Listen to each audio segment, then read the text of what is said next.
Okay, in this lesson here, what we're going to be doing is taking a look at force paths and prescribed paths. Logan?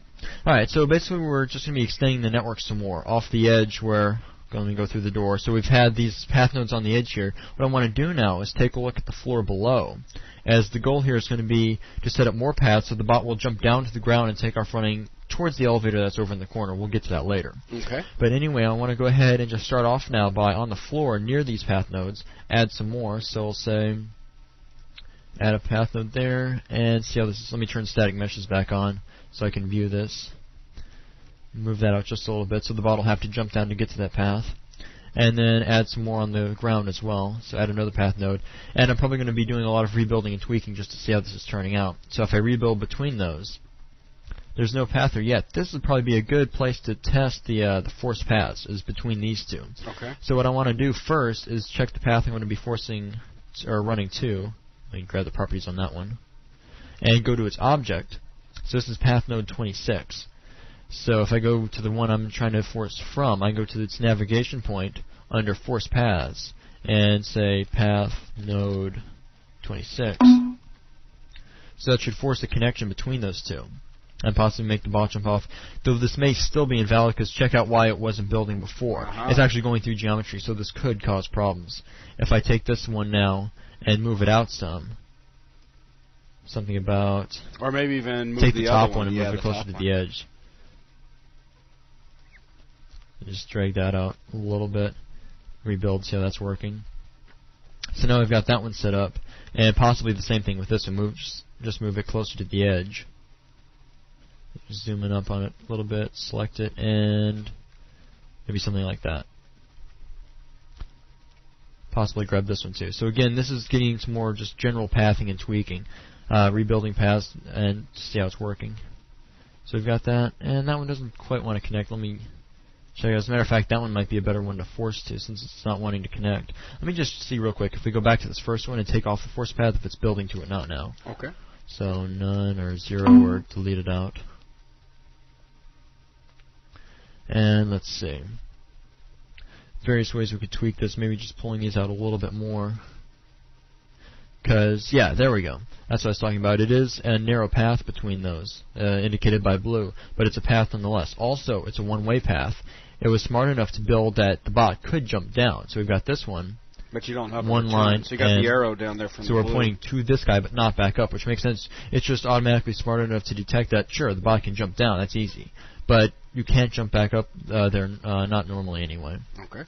So let me drag this one, and let me test the forced one just between these two. Let me try forcing the path to path node 27, and just to see how this will turn out. So back under navigation point, force paths, say path node 27 instead.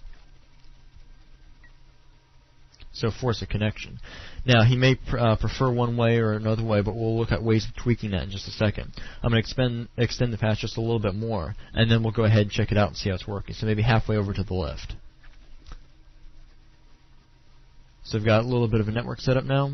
So now, of course, the more and more path nodes that you add, the longer the rebuilding time is going to be for path nodes, right? Right, as it has to, it has just various things it has to calculate to... So right there where we've got build paths, right next to that, we've got build change paths. So that, yeah, as your network becomes larger and larger, you may want to start looking at using that one as opposed to especially like one. We were saying just a second ago, where you're tweaking a single path node, one troublesome path node, just trying to get one path to connect, move, rebuild, move, rebuild. Right, exactly. So yes. It's just another workflow tip, if you will, just to help speed you up, especially when you're dealing with large networks. Now, this isn't a large network. This is just a very small sample navigational network, if you will. That's right. But you should see some of the ones that come with the levels for Unreal Tournament. Once you got the level full of paths, because you have paths covering everywhere you want to get to, which the web will start to spider web, connecting every single path to every other valid path. Exactly.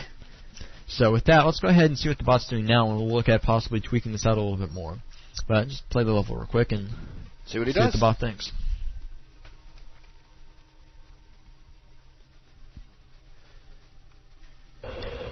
So, spawn in. Play. Ghost out. Oh yeah, by the way, the keys have been rebound. Yeah, another thing is you can actually go within UnrealEd, open up the advanced properties, and set keys from there if you're worried about the ini file being overwritten. So I've ghosted out.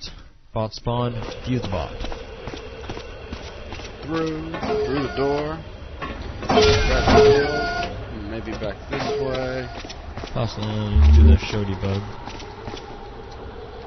So, I mean, it's possible that he didn't really see anything he wanted to get to on the other side. You could move one of those shields. Oh, he's going this time. And down he goes. You notice he jumped to one of the nearer ones, not the one closer to the side. We could take a look at possibly doing forced paths or prescribed paths now. And now he's got a problem. There's nowhere really to go. So he's basically stuck in nowhere's land. There's nothing interesting to go to, so he's just going to wander around a bit more. And he can't get back up because it was a one-way path down. Right, so this is in the end where you just need to go and start building a path back out through the stairs with the door, outside, back up the ramp, and this is where you get into a final complex network. So with that, let me actually go back to UnrealEd and take a look at the way he was using those paths and which one he really used.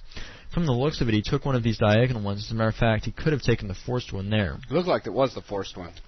So, let's see. So forced paths are just simply a way of actually constructing a path between two path nodes. Right, in some cases where you really want a path connecting something, often in a jump case, and it doesn't automatically build one, or you want him to prefer that way. If he's near that path, that would force him to take this one path. Right.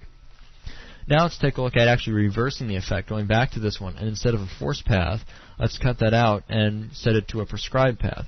A prescribed path will block that path. Basically, once we rebuild, it'll turn red, and now it's set up, it's basically telling the bot not to use that. And as I was saying before, if you took two that were close together, like if we prescribed the path in between there, these two on the sides could actually path together, because it'll no longer see this connection as a valid path. Right.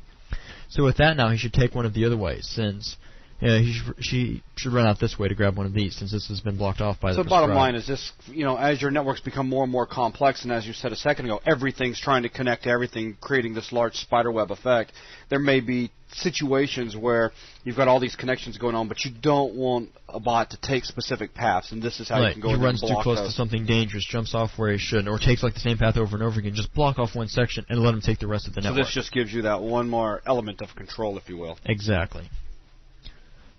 Load this up, one final test for the section.